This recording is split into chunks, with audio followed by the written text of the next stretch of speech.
It's that time of the week. It's the week 12 rankings for wide receivers and running backs, breaking it up into tier list. And as always, we're going to kick it off with the running back tier list. And if it's the first time you're watching these, we do these a little bit differently.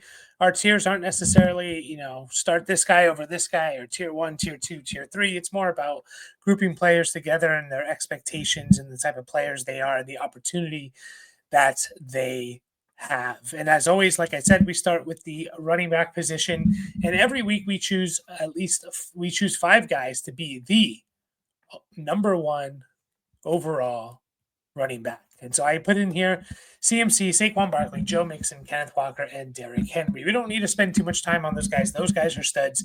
You're starting those guys. Could you argue another one of these players could be in the number one overall? Sure.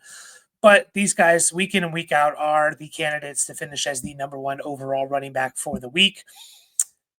They're the top five candidates. Again, you could probably argue a couple other guys. That's not what we're trying to do here. Next up, what we have is the no-brainer tier list. These are just the guys that you're starting. You're not even thinking about it. You're putting them in your lineup each and every week. Devon Achane, Jahmyr Gibbs, James Conner, Kyron Williams, Josh Jacobs, Jonathan Taylor, David Montgomery. All these guys are in your lineup each and every single week. They're too good to bench. They have too much opportunity. They're on good teams. The one guy I think is interesting to talk about here for just a quick second is Kyron Williams. He hasn't been as good as he was for basically a year and a half. Going back to last year, he was just consistently giving you points. Under 100 total yards in three straight games, no touchdowns in three straight games, which is slightly concerning. He's still getting the usage, 15 carries last week, 15 carries, 5 catches the week before. Do need to see the catches if he's not going to score touchdowns. He can't give me 15 carries for 80 yards with no touchdowns or catches. That's not going to do it for me. But his snap percentage did drop last week to 81%, so that is something to take note of. Is that going to be more of a trend? That's still a very high number, and that's what we like to see. However, Kyron Williams and why he's so good is because he's out there 90+% of the snaps. Into the next tier here, guys, we have our high-end RB2s, right? Our high-end RB2s.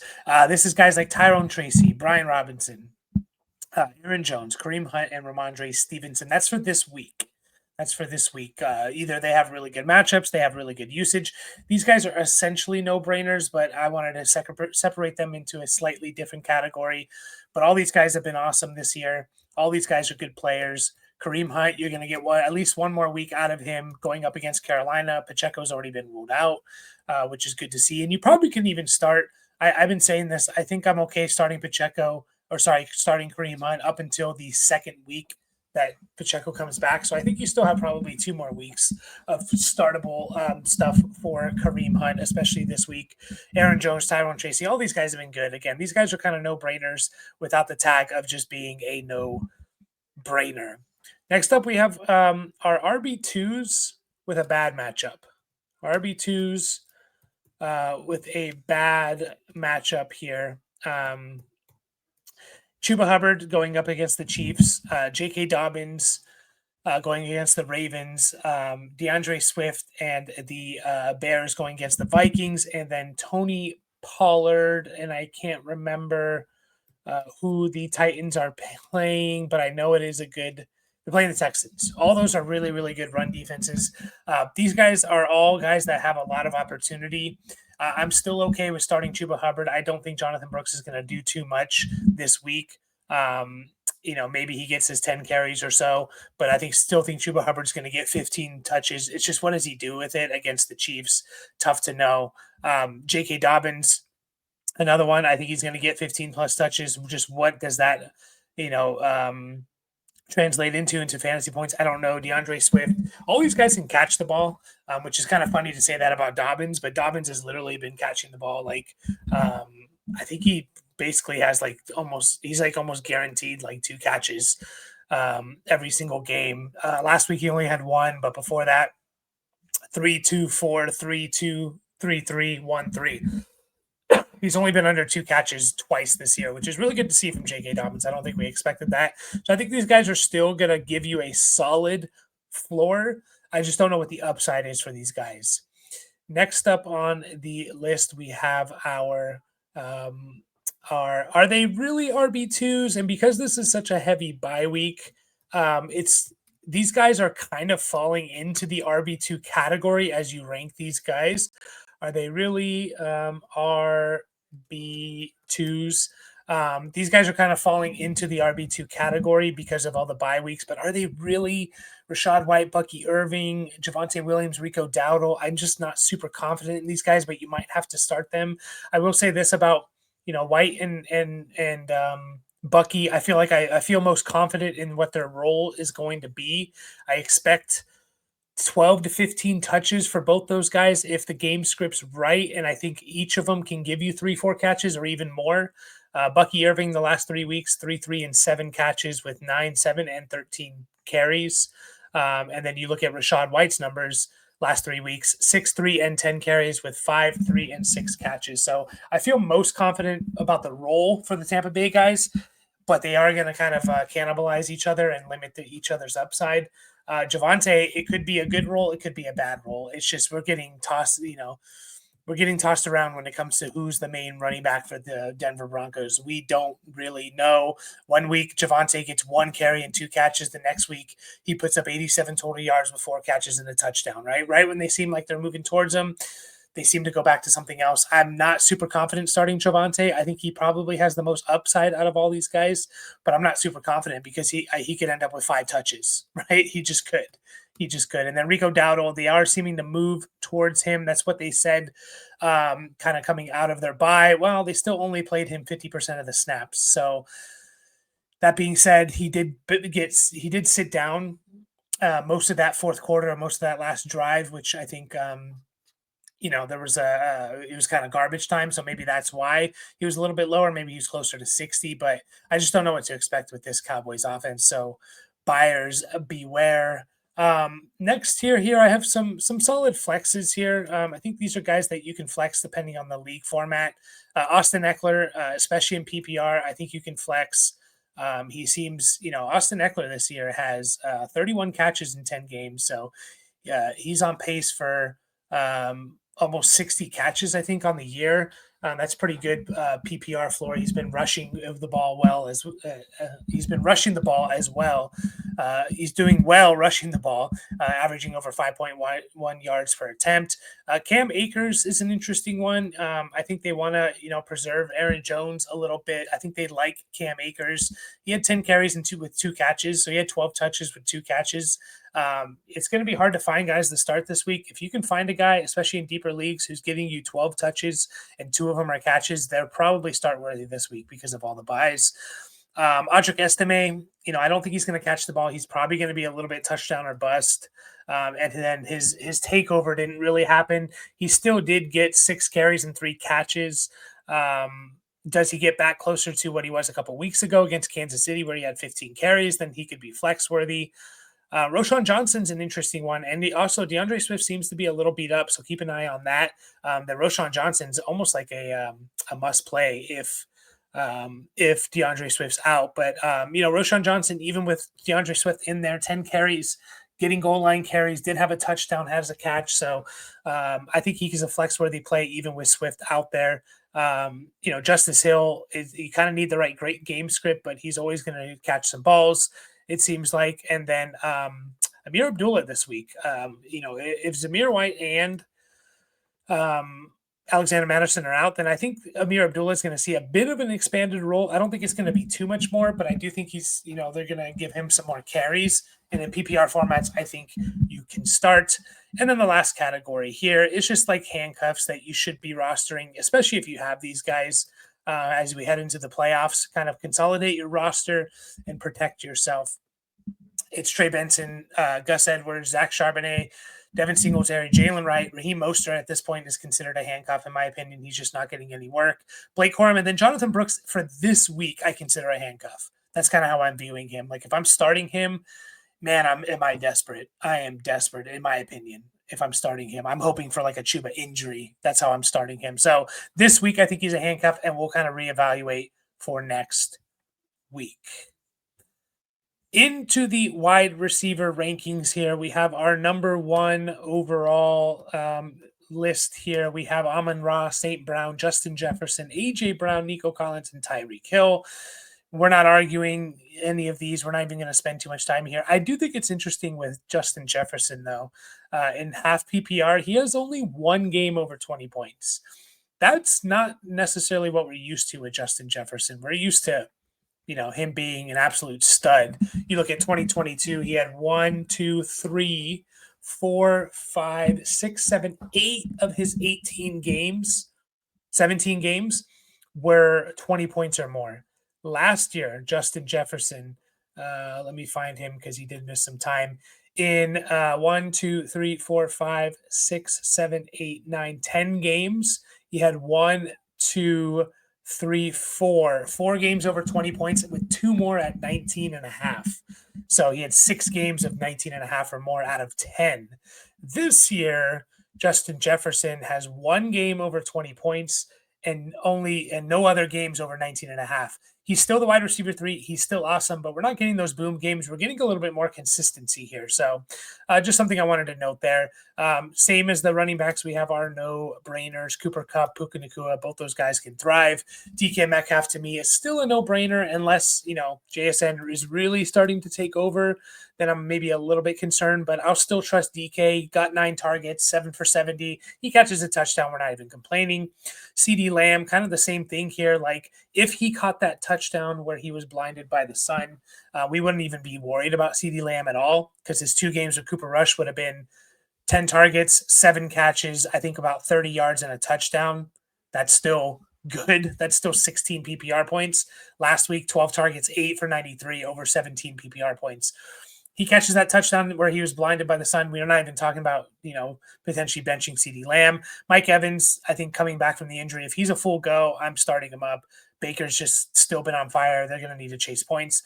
Malik Neighbors is a little bit interesting. I'm going to trust him this week, though, and I'm going to start him and just hopefully he gets huge volume from DeVito. I am worried about that quarterback situation, but I think he can do a little bit like CeeDee Lamb where he gets like 10 plus targets, 7, 8 catches for 70 yards, and he's going to give you consistent floor. The upside with the touchdown is probably not going to be there.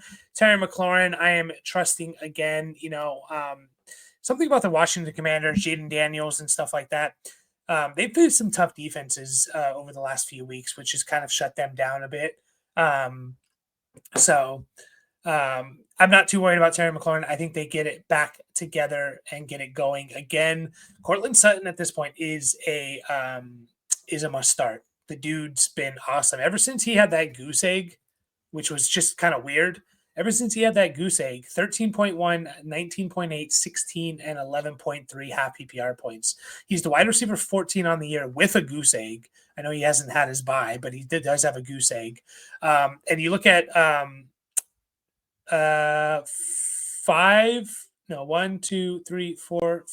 6 of his last 8. He has over 13 points. So he's been absolutely awesome. And then we have Jaden Reed and Zay Flowers. I think you can start this week.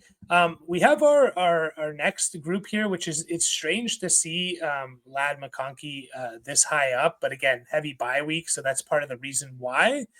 But to me, these are the wide receiver 2 tiers. It's the San Francisco guys. I am a little bit worried without Brock Purdy, but I'll still trust at least one of them to go off. I just don't know who, but I would lean Debo, but I think one of them's going to have a good game. I don't know about the other one, and I don't know who's going to have a good game. JSN, he's been showing out a little bit. I know one of those games DK was hurt, but another game was DK was there. He seems to have overtaken Lockett. Hopefully they keep featuring JSN. Marvin Harrison Jr., I'm hoping coming off the bye, just goes on a tear.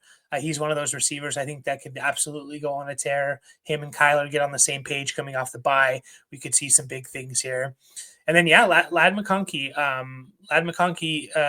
On the year in half PPR. He's obviously better in PPR, But Ladd McConkey on the year is the wide receiver 16. And ever since they started to throw the ball after the bye is when they actually started to pass the ball a little bit more. They had their bye in week 5. Ladd McConkey has been the wide receiver 11. So he's been a top 12 receiver ever since they decided to start throwing the ball more. I have him as a wide receiver 2. Wide receiver 3 category here. Wide receiver 3s. We have Jameson, we have Downs, we have DJ Moore, and Calvin Ridley. I'm a little bit less confident in these guys. However, if I'm starting these guys as my wide receiver 3, I love it. If I'm starting them as my wide receiver 2, I hate it. But the boom potential is there for all these guys. The big game potential is there for all these guys. And as my wide receiver 3, hopefully I can live with the bust potential that they all kind of have as well. Again, if they're my wide receiver 3s, I love it. If they're wide receiver 2s, I'm really, really scared. But all these guys, I think in 3 wide receiver leagues, you're starting. I have a big tier here of boom bust guys. DeAndre Hopkins had that big game. We haven't seen him do that too much. And we've seen this in the last couple of years with Hopkins, having big boom games with the Titans and the Cardinals and then kind of disappearing. Tank Dell, I always kind of put in this boom bust category just because he hasn't been very consistent. He also hasn't really boomed. So it's hard to put him in the boom bust when he hasn't really boomed this year. He has 6 for 126. Okay, I guess that's a boom, but he is giving you a pretty safe floor over the last 3 weeks. 6 for 126, or 4 for 35 and a touchdown, 6 for 126, 5 for 39, and 4 for 54. He's at least giving you a pretty safe floor. Still think he does have that boom potential. Hopefully the Texans can get it going. Jordan Addison is kind of like Tank Dell. They just use him down the field a lot, and so that's why he's that boom bust guy. You just look at his yards per reception this year. It's at 15. They're just using him down the field. So he's just by nature going to be a boom bust type of player, unfortunately, because I think he's a little bit more than that, but they're not really using him that way. Roman Dunze, I think, is a boom bust player. Xavier Worthy is like, and Christian Watson really are kind of like the poster boys of boom bust players. So if you need a boom because it's a bad bye week for you, go for one of these guys. If you just, you look at your team and your matchup and you say, if all my guys just kind of give me 8 to 10 points, I win, then don't start these guys potentially because, they can give you 0. Next up, we have flexes, kind of a small tier here, but I'm still okay with flexing these guys. We have Quentin Johnston, who's been pretty good this year. He seems to catch like a broken play touchdown every single week, but, he's getting it. So at some point, you kind of just have to buy into it and believe it. He's the wide receiver 40 on the year, missing, 2 games plus having his bye. In points per game, he's the wide receiver 33. So in a 3 wide receiver league or a 2 wide receiver league with a flex, he is flex worthy. And he's had some good games lately, 20, 9.4, and 11.8 the last 3 weeks. Michael Pittman is getting a lot of targets. It is Anthony Richardson targets, but you would imagine that, he's not always going to have a down game if he's getting that many targets, being 8, which is good for Anthony Richardson. And then Jacoby Myers, kind of the same thing here. It's like him and Brock Bowers, and that's it. Jacoby Myers is actually always one of those players that's way better than you realize. This year, Jacoby Myers he's the wide receiver 32, again, missing 2 games with a bye. That's the wide receiver 32 in points per game. He has 14.2, 14.5, and 6.8 the last 3 weeks. I think he's a solid flex. I have some high floor guys. These guys are not necessarily guys I want to be starting, but if you do, I think they have a high floor for the most part. Of course, they can all bust, but Wandale, Romeo Dobbs, and what I mean by high floor is like I don't think they're going to, more often than not, they're going to give you a solid like 7-8 points or something. I don't think they have a whole lot of boom potential as well. Wandale, Romeo Dobbs, Demario Douglas, who is kind of a lock to give you 10 PPR points recently, and Keenan Allen, who isn't really producing, but he is still getting targets. 8 targets for Mr. Keenan Allen. I have some high ceiling guys. If you need more of a ceiling play, maybe go for one of these guys: Jalen Waddle, Rashad Bateman, Darius Slayton, Alex Pierce. These are kind of boom bust guys, but the difference being is like these boom bust guys you might have to start this week. These ones you probably don't have to start, but Maybe you need to do a dart throw here. And then finally, I kind of have the in-betweeners here. Some guys that fall in between the high floor, high ceiling guys. Xavier Legette, Lockett. These guys are all Noah Brown, Westbrook Akine, Vele, Josh Palmer, Keishon Butte. You look at their box score, these guys are all getting like 4 to 6 targets a game consistently. They're just not doing a whole lot with them. They could or they couldn't. They're kind of the in-betweeners. I don't think they have a high floor or a high ceiling. They're just kind of that in-between type of players. So that is it for a kind of a quick video here, but that is it for the rankings for week 12. Good luck to everyone. Don't forget to hit that subscribe button if you enjoyed the video. We're trying to get to 800 subscribers before the end of November. So let's see if we can get there. Appreciate you all and catch you guys all in the next